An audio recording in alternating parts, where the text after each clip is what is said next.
So we're on chapter 27, the last chapter, and we've got onto the section on Yugoslavia, Eastern Europe, and the dissolution of Yugoslavia. Yugoslavia consisted of 6 republics that were divided among 10 ethnic groups. Upon the death of communist dictator Marshal Tito in 1980, a shaky communist coalition was dominated by the Serbs. But the collapse of communism in Eastern Europe resulted in an armed conflict between the Serbs and several other ethnic groups. The republics of Slovenia and Croatia declared their independence in June of 1991 as Serbian forces then attacked Croatia. Macedonia declared its independence next, followed by Bosnia-Herzegovina in February of 1992. All that remained was the union of Serbia and Montenegro.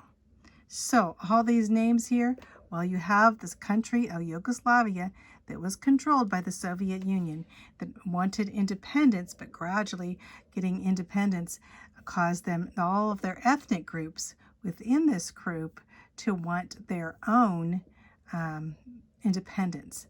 And so we have 10 ethnic groups, so dividing there. And as we can see here in this picture of on the right, the death of Yugoslavia, we see all those countries from Slovenia in the top, then Croatia, down to Bosnia and Herzegovina, and down to Serbia, and down to Macedonia. So you see this picture here, and you can look at that picture in your book too, I think. Here's a picture representing the war that would go on, because it's basically soon. So Marshal Tito was a communist dictator, and he was terrible during this time. So as soon as he was gone, then they all wanted independence. But then again, they had been fighting, the ethnic fighting against each other. I would call it racism in a form, caused many problems. So let's go and find out more about what was going on in Yugoslavia here in the next. Civil War in Bosnia. So after Bosnia succeeded, a 3-way fight broke out among the Bosnia Serbs, Croats, and Muslims. So you have 3 ethnic groups fighting here. Just remember, Yugoslavia is a mess. So the Serbian forces laid siege to the city of Sarajevo, which was the Muslim capital of Bosnia. So the Serbian going and wanting that area, and of course the Muslim capital, 2 different religions here, and working fighting against each other, working to fight against each other.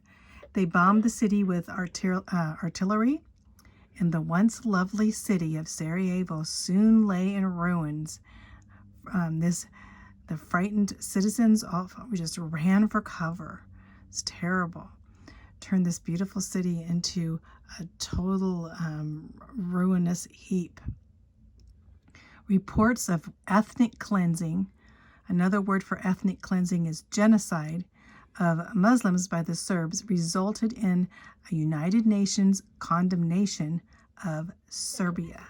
So what was going on here with these countries?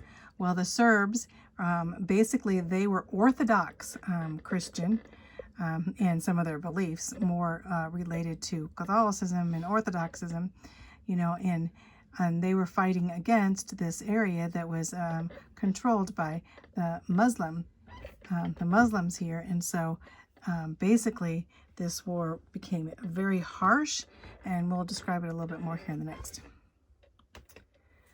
The United Nations and NATO forces are sent out. The United Nations, Europe, and the United States recognize the independent nations of former Yugoslavia, basically saying, yes, these nations can stand as independent nations, and they recognized them.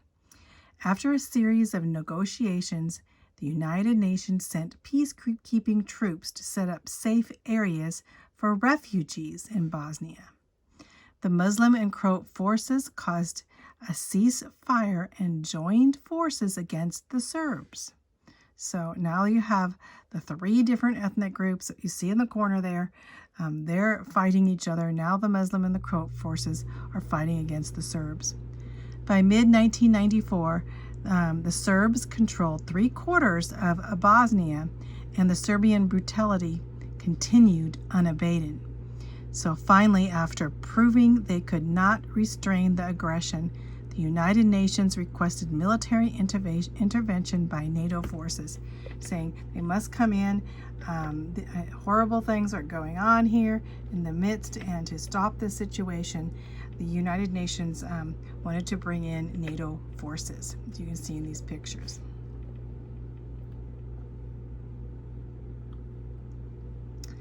NATO's intervention. So they're bringing in the United Nations, bringing NATO in. Following the NATO shows force, Serbian President Slobodan Milosevic urged the Bosnian Serbs to end hostilities. A ceasefire was agreed in October of 1995, but the factions later met at a peace conference at the United States Air Force Base in Dayton, Ohio, in the United States. This Dayton Peace Accord, where 60,000 NATO troops, remember the troops coming, from Europe there, not necessarily from us, but they included 20,000 U.S. soldiers besides the European groups, and they were sent to keep this peace. So now the interventions, of course, going on in Bosnia.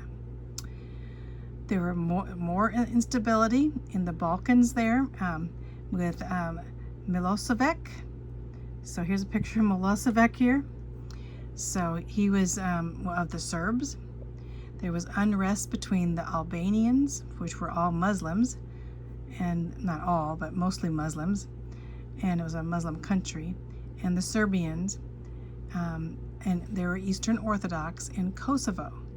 Within Serbia, so in Serbia, they were mainly populated by Albanians. So we have this mixture here of two different religions and two different ethnic groups.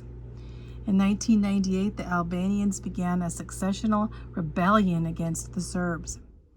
So Milosevic immediately sent troops to crack the rebellion, initiating more violent ethnic cleansing, basically trying to get rid of them totally. Kind of like Hitler. In the March of 1990, the U.S. and NATO allies launched a bombing campaign to end this terrible bloodshed. Milosevic pulled his troops out in May. He was driven from power and called to stand before an international tribunal for his part in genocide, ethnic cleansing you would call it, and other war crimes and crimes against humanity. But he died on March 11, 2006, before his sentencing. So we have a case here of basically country there coming through as a leader and everything in his crimes against and trying to get rid of a whole ethnic group. That's what actually happened with the Holocaust in Israel. So, and him being sentenced and then before dying. But this is a horrible thing. You can see, the mass civilians that were caught in this whole fight of terrorism and ethnic cleansing called genocide. So you can see the pictures down here where Albania is down in the south next to Macedonia. Up here Serbia. You can see where Kosovo there is. And let's go on to tell a little bit more about that. So Kosovo. Kosovo declared its independence from Serbia as part of Serbia February 17, 2008. This came after years of civil war and ethnic cleansing genocides by Milosevic, but at the hands of Milosevic, that's what happened. But even afterwards, there were conflicts there. Albanian inhabitants of Kosovo had been treated with great cruelty. The Serbs considered Kosovo the birthplace of their national identity, so they wanted it back.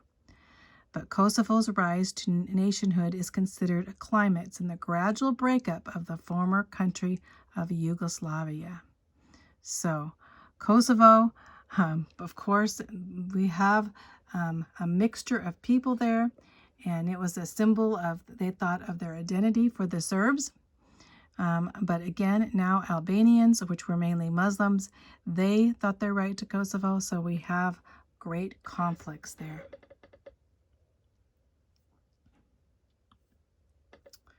So anyway, that's the end of the slide, but just remember the mess that was in Yugoslavia and of the countries, and because of their conflicts of ethnic reasons, they still have these conflicts going on in this area.